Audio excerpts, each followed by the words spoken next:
Vote না করিয়ে লুটপাট করে নেতা সাজা, লুটপাট করে নেতা সাজা যায়, সেটা তো 5 বছরের জন্যে। কোরআন তো 5 বছরের নয়, কোরআন তো আজ 1500 বছর আগে বলে দিয়েছে যে ব্যভিচারী শাস্তিহীন। একটা নির্লজ্জের মতো কোরআনের উপরে হস্তক্ষেপ করা, ইসলাম ধর্মের উপরে হস্তক্ষেপ করা, এদেরকে কোনো দল যেন কোনো দিনই আগামী দিনের নির্বাচনে যেন টিকিট না দেয়, যারা একটা ধর্মের উপরে আঘাত আনে। আমি বলতে চাইছি, এরা সর্বধর্মের মানুষ বসবাস করা দেশ, এরা গণতন্ত্র দেশ। এদেশের মানুষ গণতন্ত্রকে প্রিয় মানুষ। এদেশের মানুষ এরকম নোংরা কথাবার্তা বললে তাকে শ্রদ্ধা করে না, ঘৃণাই করে।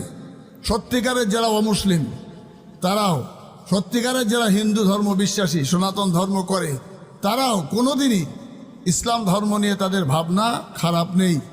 আসলে সে জানে যে আমার ধর্মটা আমাকেই করতে হবে। মুসলমানরা ঈদের নামাজ পড়বে, রোজা করবে, তাদের কর্ম তারা করবে। খ্রিস্টান